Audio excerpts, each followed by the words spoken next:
The escape pod narcissist floats through space and it drifts to the place of a deep salvage base. Bio readouts are all on the green. Looks like she's alive.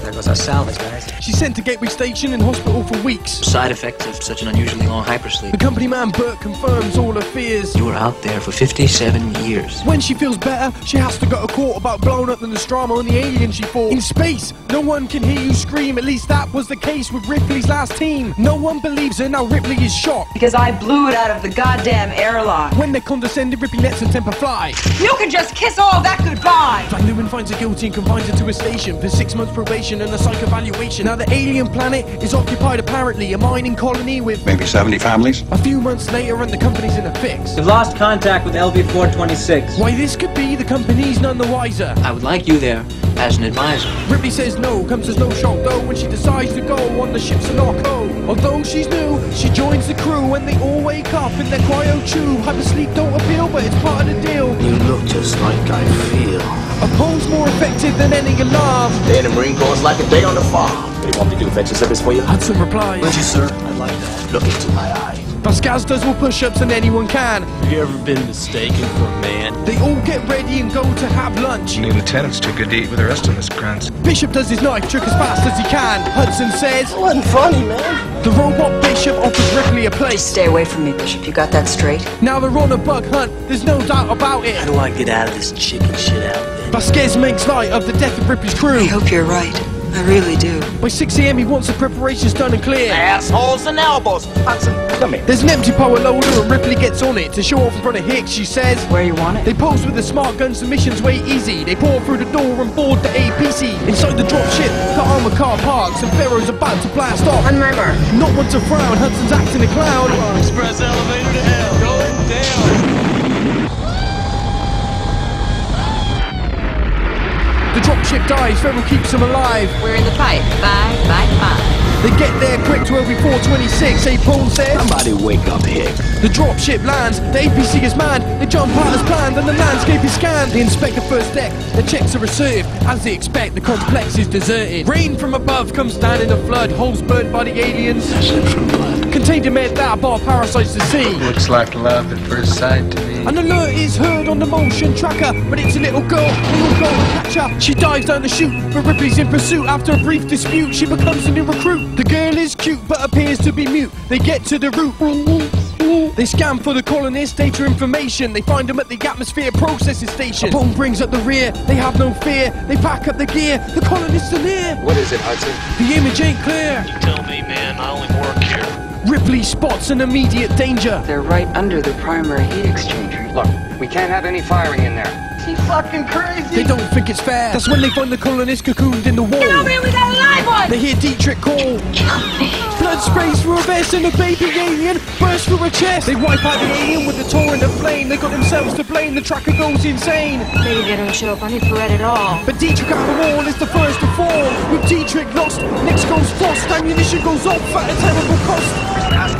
It's all gone wrong. Jesus Christ, Ethan, what is going on? But this is the end of the sergeant's career. Sergeant John! Get the fuck out of here! They're taking a knock, they're all in shock, but Vasquez at last is a blast. Let's run! A rescue is something Gorman won't allow. Get them out of there! Do it now! Ripley takes charge after strapping all the crew in. Ripley, what the hell are you doing? She drives through the site to clean up this mess and crashes through the wall at the alien nest. There's no time for grieving, those that aren't breathing. We are leaving. As they bring up the rear, Vasquez makes a mistake and a flood of acid blood gets a face upon Drake. They try to close the door, they hear a deep hiss. Hicks grabs his shotgun and shouts.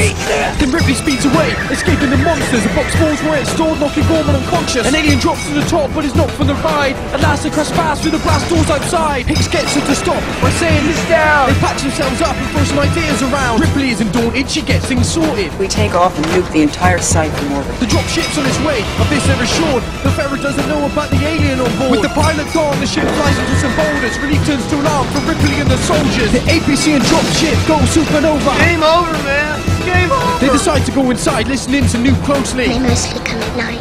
Mostly. After the Marines' annihilation, they head back to operations to fortify the station for more alien invasions. Stockpiling the weapons and collecting all the rations. Ripley checks the company log to find out how it happened. It was Bert being a jerk that made the situation for them. You sent them out there and you didn't even warn them. Bishop calls a meeting with everyone attending. That's it. Emergency venting. The cooling towers ruptured during the battle early on. The place was going to explode and they didn't have long. Someone's got to go to the uplink tower to remote pilot the dropship within the next hour. Bishop volunteered when no one else in the group did. I may be synthetic, but I'm not stupid. So they open up a tunnel, Bishop gets inside, but it'll take a while to get there because it isn't very wide. Then Ripley goes for a nap with Newt on the floor, but when she wakes up she has a shock in store. Somebody came in and set the facehuggers free, then locked the lab door so Ripley can't flee. Ripley waves to the camera hoping they will be seen, but Burke slowly turns off the monitor screen. The gun's in the other room now, but they just can't make it. Break the glass! Break it! The windows won't break, but Ripley uses her head and sets off the fire alarm instead. That's when a facehugger hops from up on the top. She throws it away, but it cannot be stopped. Newt starts screaming up and Hicks will find her, but doesn't notice the facehugger behind her. That's when the Marines arrive and Hicks jumps through the glass. Hudson pushes Newt aside, shooting the facehugger fast. The rest of them gather round to try and save Ripley. They pull the parasite off her and they take it out quickly. She struggles to talk as her throat is still hurt.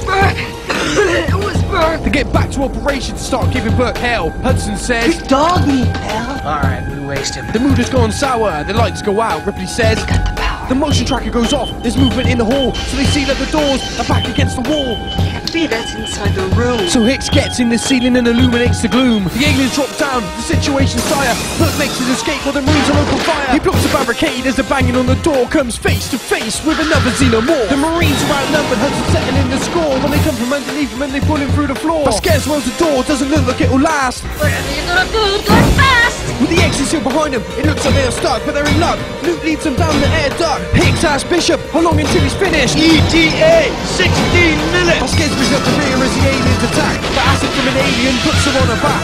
Gorman goes to help her, but then comes the unexpected. An alien bursts up and blocks the only exit. They get out some grenades and finish the job for them. You always were an asshole, Gorman. The other three escape. Newt's hit by a blast. She slips through Ripley's grasp on the ventilation shaft. They're spurred on now by the tracker alert, but when they get to the lift, Hicks gets hurt. They have to take off his armor as acid disintegrates him. Ripley has to carry him, doesn't look like he will make it. Ripley gets into the dropship, puts Bishop on the spot. She wants to rescue Newt. We're not leaving! We're not? She loads up all the guns and prepares to save her with the person who located her Hicks and gave her. She goes to sub-level 3 despite Bishop's insistence. 15 minutes to reach minimum safe distance. She'll follow Newt's signal until she is found, but that's when she finds the wristband on the ground. Newt starts screaming, luckily Ripley hears her and blasts the facehugger before it gets nearer. She picks up Newt gently without being seen, but then accidentally backs into the Queen. The Queen sees that Ripley is armed to the teeth, so she calls off the guards and lets Ripley retreat. She's just about out without the aliens harassing, but then an egg opens and Ripley starts blasting. Ripley goes mental, and who can blame her? She shoots everything inside, destroying the egg chamber. After wasting all the ammo, which would be handy later, she escapes with Newt to the nearest elevator. But the launch pad is empty of dropship and crew. Bishop!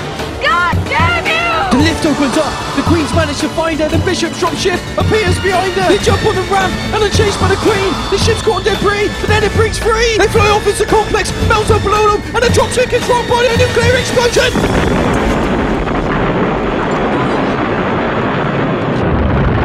They get back safe. Bishop did great. The artificial person is finally her mate. But they failed! Bishop's impaled! Right up to the hill! Ripped in half, spewing blood like a fountain of milk!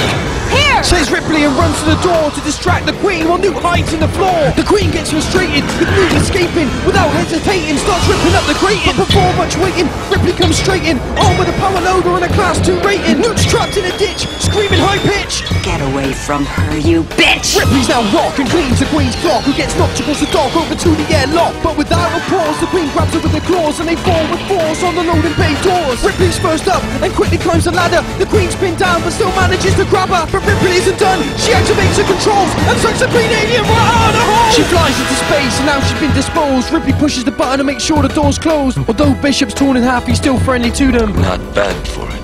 Human. They get in their cryo tubes after defeating the Queen. Newt is finally safe. Can I dream? They go to hypersleep and head home with speed, but the survivor's future would be dark indeed.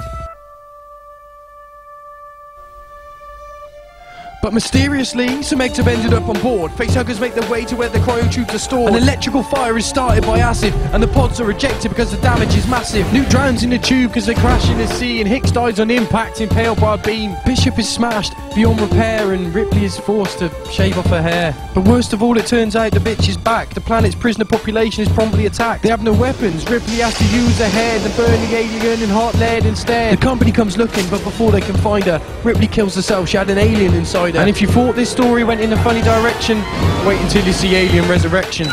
Game over, man.